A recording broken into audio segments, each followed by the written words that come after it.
हाँ बच्चों, JEE mains है ना। 2026 21 जनवरी शिफ्ट 1 के पेपर में एक क्वेश्चन पूछा गया। क्वेश्चन क्या है? -5/6 से पाई/6 पाई+4 x पे power 11 whole divided by 1 minus sine modulus of x plus पाई/6। अब ये क्वेश्चन को समझने से पहले इंटीग्रेशन का छोटा सा कॉन्सेप्ट आपको जानना पड़ेगा।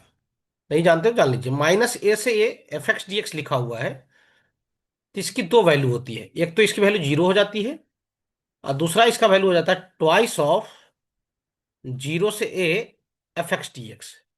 जीरो कब होता है? जब फंक्शन जो है ना वो ऑड हो तो। और इवन कब हो ये सेकंड वाला कब होता है? जब फंक्शन क्या हो? इवन हो। अच्छा, अब ऑड फंक्शन और इवन फंक्शन सुन लो ध्यान से। इवन फंक्शन वो होते हैं, ध्यान सुनना, जिनमें एक्स के जगह पे अगर -x रख दें तो कोई चेंजेज ना हो। If x is replace by -x, अगर तो फंक्शन में कोई चेंज ना हो, that function are even function.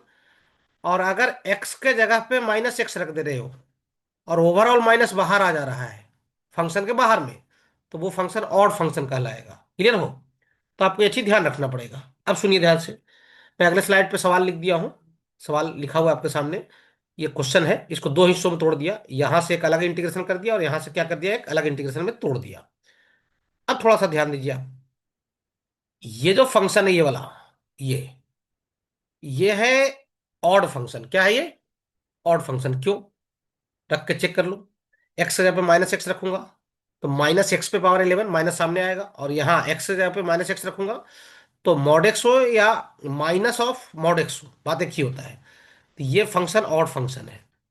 तो पहली बात है, पूरे का इंटीग्रेशन जीरो, हटा दो इसको। अब बच गया ये फंक्शन इवन है। क्या है ये? इवन। कैसे? ऊपर में तो कहीं पे एक्स है नहीं। अब मॉड एक्स के अंदर में एक्स की जगह पे -x रखूंगा तो मॉड के अंदर में माइनस रखने का कोई मतलब नहीं हो, माइनस खत्म हो जाता है। मतलब मैं ये कहना चाहता हूँ, minus of mod x is to क्या होता है? Mod x. ठीक, तो ये फंक्शन इवन फंक्शन है।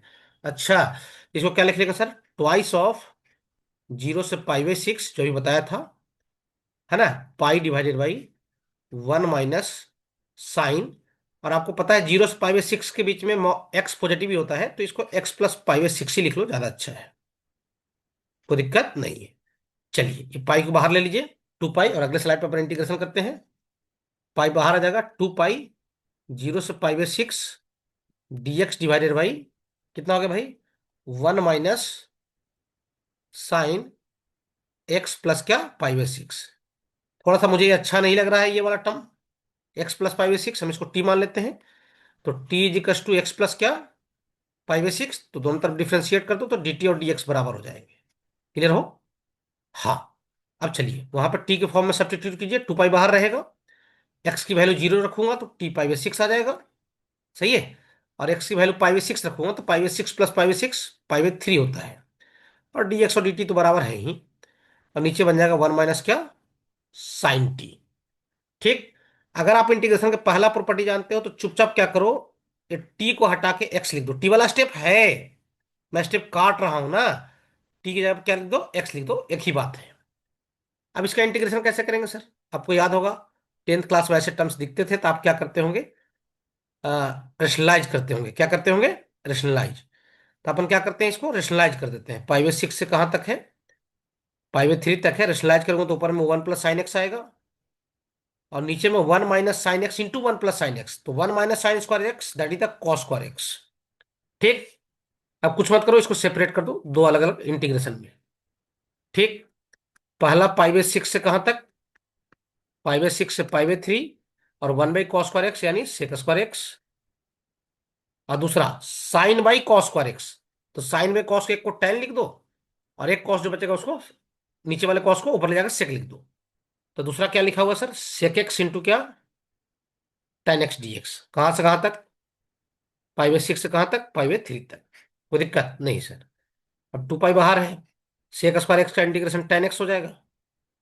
और पाई/6 से कहां तक?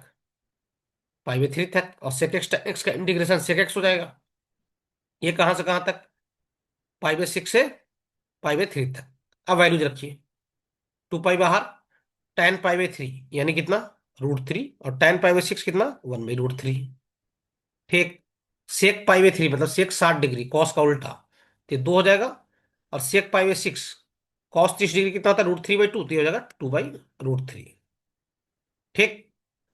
अब 2 पाई आपका बाहर है, ये दोनों का एलसीएम ले लूंगा, तो 3 माइनस ये √3 × √3 कितना, 3 हो जाएगा ना, 3 - 1, 2/√3 हो जाएगा, 2/√3 और +2 - 2/√3। ठीक, ये दोनों कैंसिल हो जाएंगे, कटा पिटा का आंसर क्या आ जाएगा, 4 पाई आ जाएगा। आंसर क्या आ जाएगा, 4 पाई। अब देख लीजिए 4 पाई है कि नहीं, है तो ऑप्शन में, यानी सी ऑप्शन इज करेक्ट। कितना आसान सवाल था ना, देख लो भाई।